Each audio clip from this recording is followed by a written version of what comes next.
Good morning. Oh, excuse me. Good morning and welcome to Zen Fits here in Blackstone, Virginia, where everything fits. Well, I fit. I'm having a fit. This is the fit. Does the fit fit? Let's look.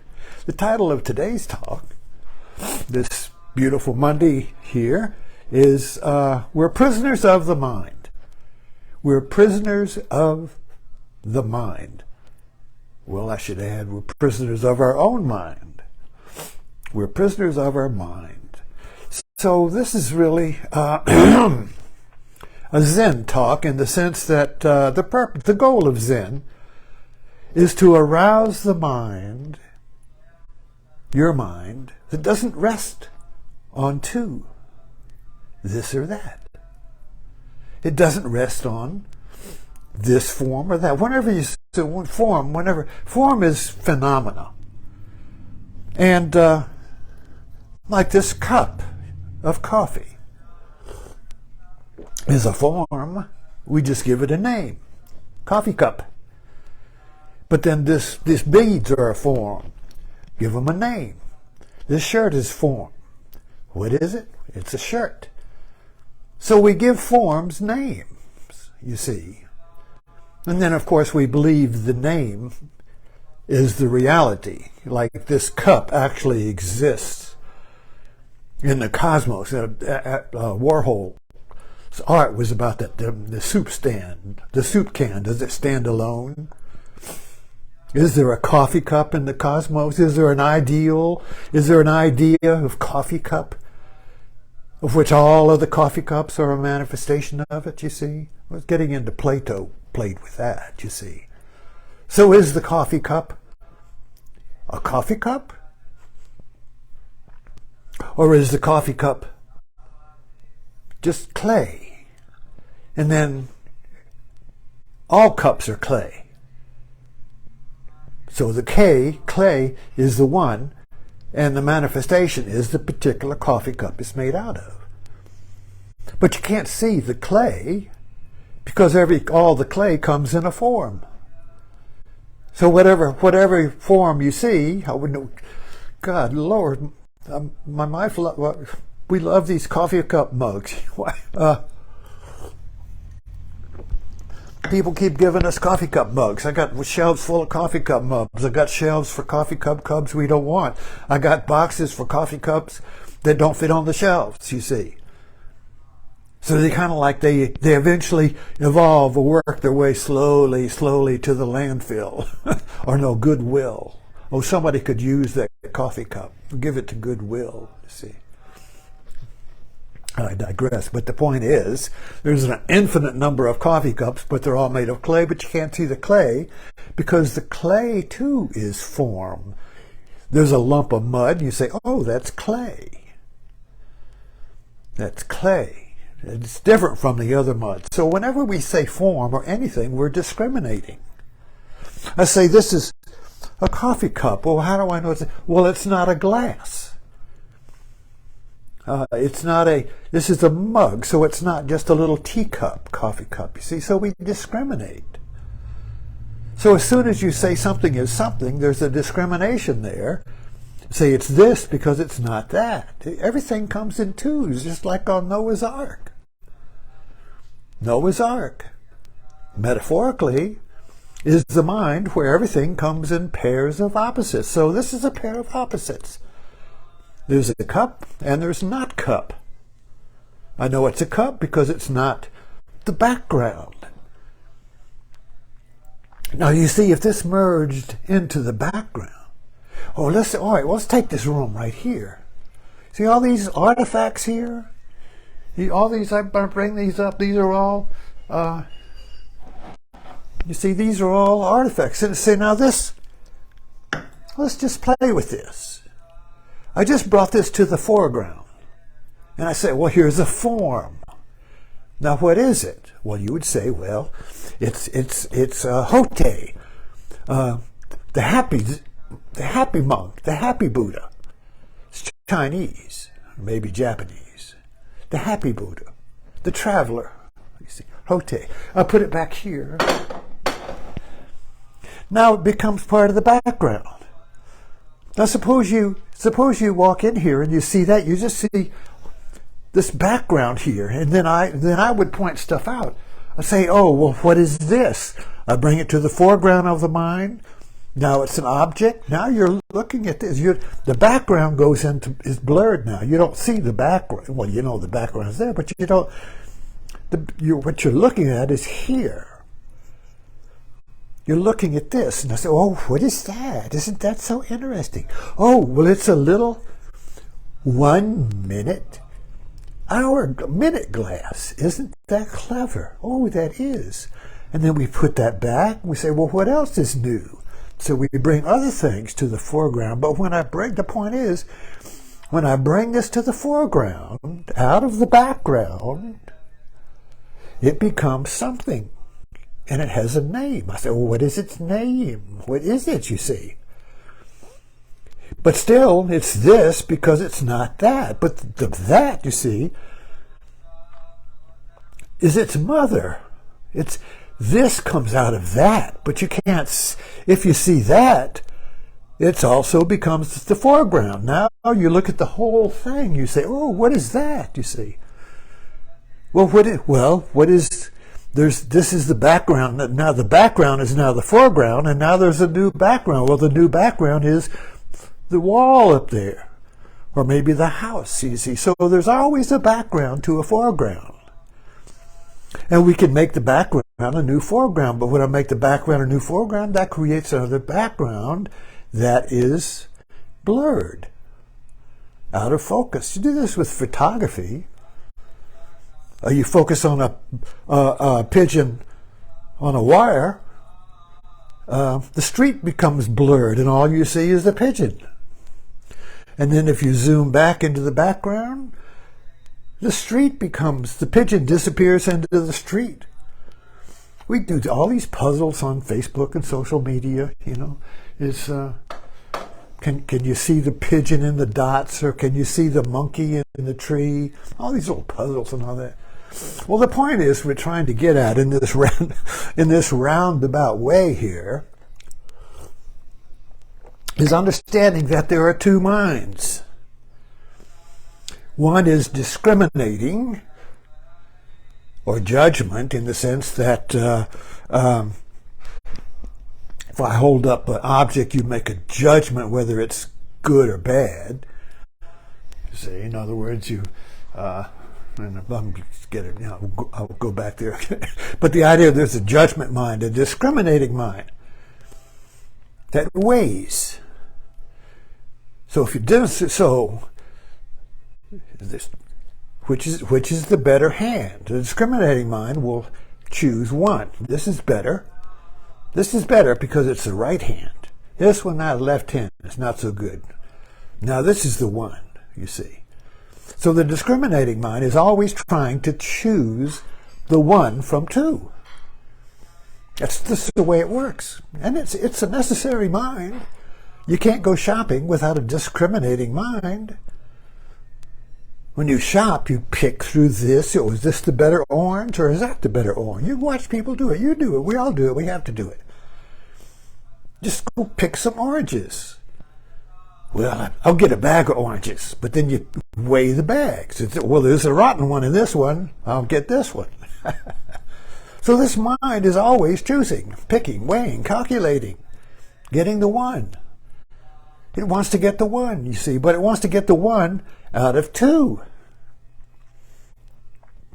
But the two is the one. In other words, if you go to the Walmart and you want to get some oranges, you can either buy one orange and weigh it. This is better than that one, okay? Or you get a bag of oranges, and now you don't have to worry. But you got to look at the bag. So there's still two. And of course, the bags of oranges rise out of the background of the vegetable department. Then you go from vegetable or item to item, bringing it foreground, picking the better one, and going back. This is the discriminating mind, and it's functional. It's useful. But the problem is that in the modern world, this discriminating mind has become the dominant mind.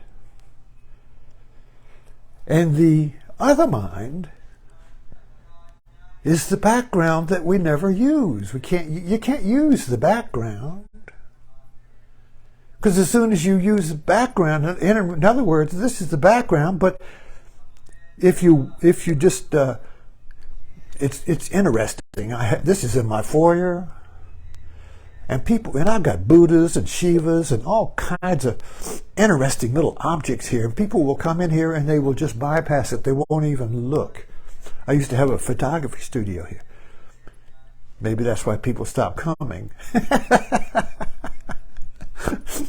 But they just bypass it. Once in a while, somebody will come and they will say, "Oh, well, this is so interesting. Huh? What is that?" And then I'm so delighted. I get to tell them about Mote, the happy Buddha. "Oh, that's so interesting." And then they will go from one object to object. And I said, they'll say, "Oh, well, that's interesting. What is that?" And I say, "These are my balls."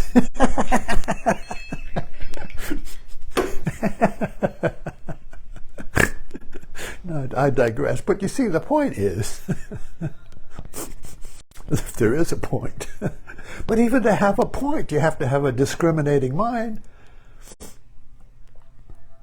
But it's not the big mind. And because we're trapped in the discriminating mind, where everything, the world, myself inside, oh, I got an anxiety. I shouldn't have an anxiety.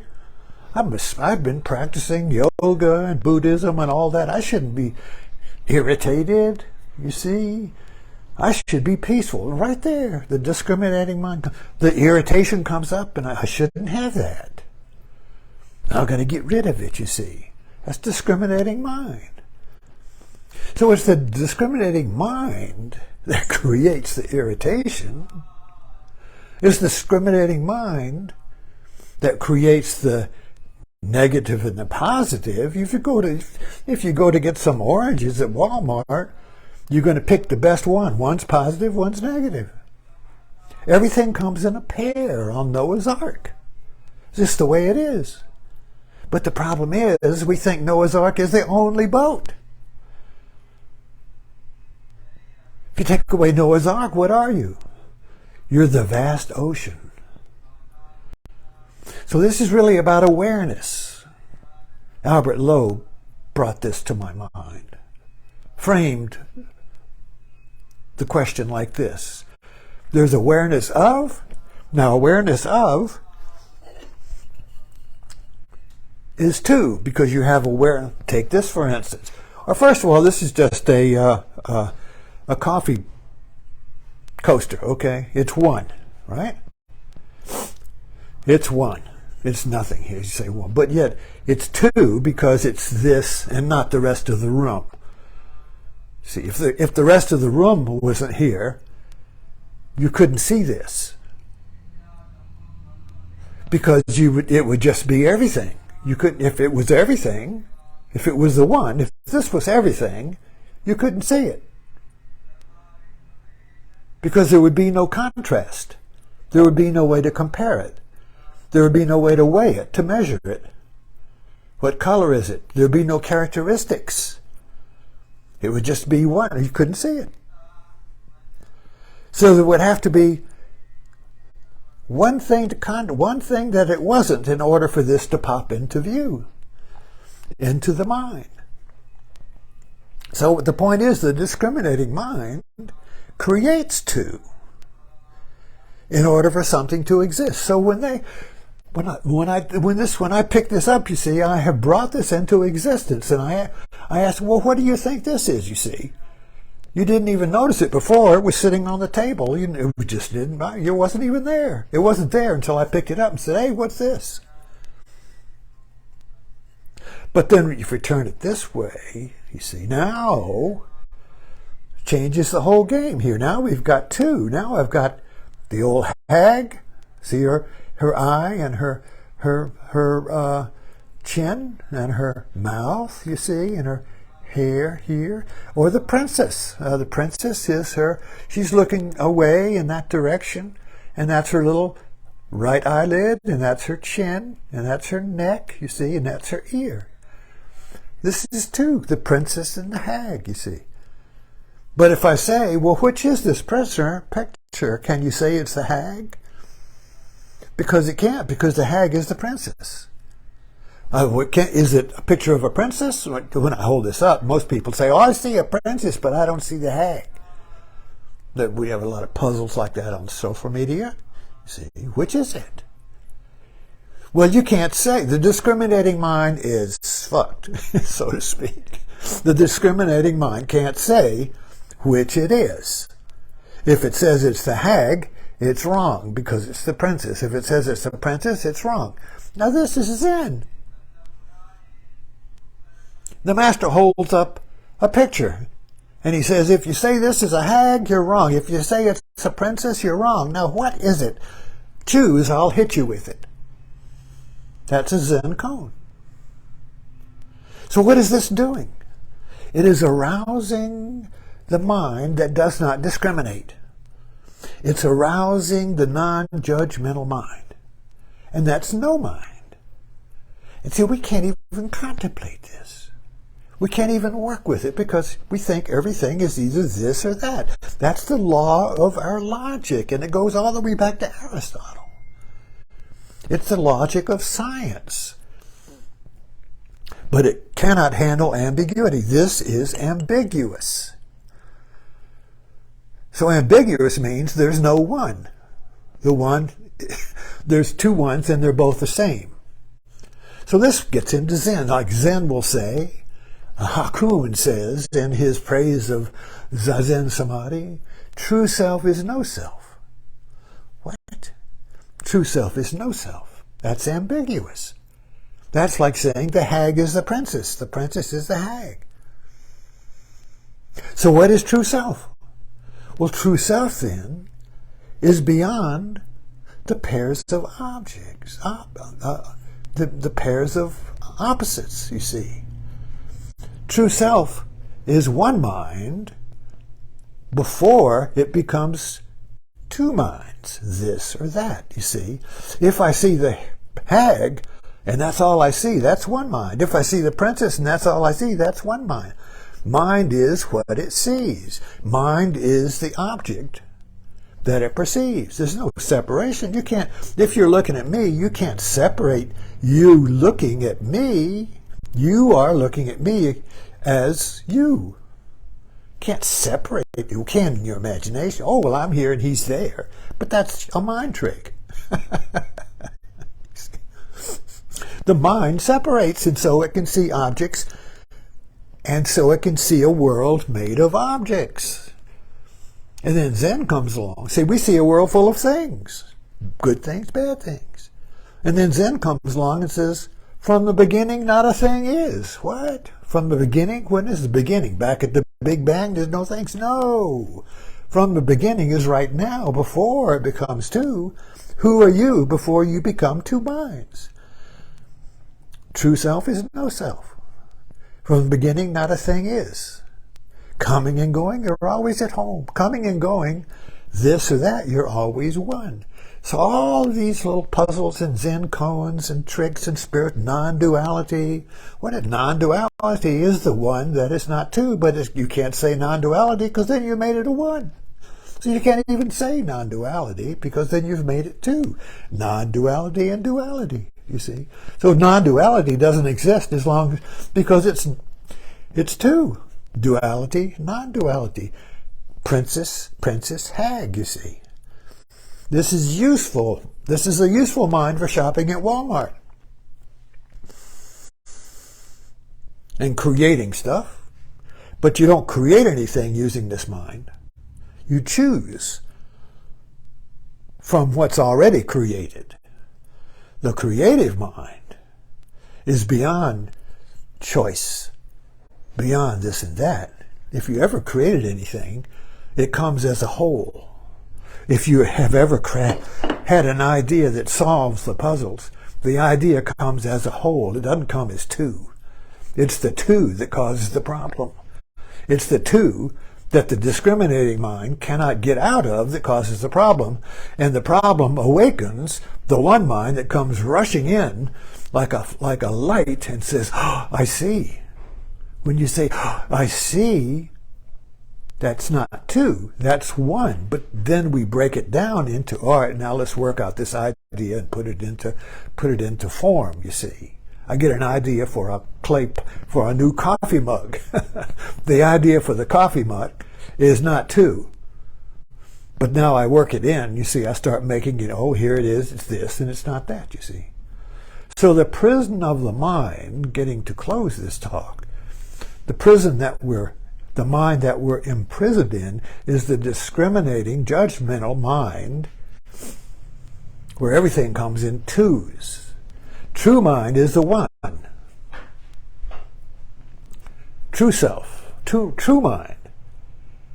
But you can't see it, you can't know it, because if you know it, it's two. So it's just the dropping away. True mind, true self, awakening, if you will, enlightenment, Kensho, Satori, liberation, whatever you call it, salvation, whatever you call it, is a dropping away of the two mind, of the discriminating mind. And you see the whole all at once in a gestalt. You see everything as one. And then you go back to discriminating mind and work out your little plan, you see.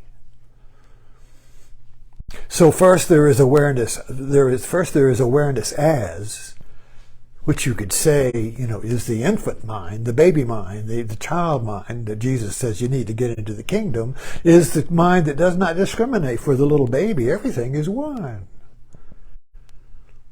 And then he gradually discriminates. Oh, what is this? What is this, Mama? What is this? He begins to piece the world and name the world. And now he's in a world full of names and things. And he's lost the original awareness as. Aware as everything. This is samadhi. Samadhi is awareness as everything. There's no you. There's no you. As soon as there's you and not you.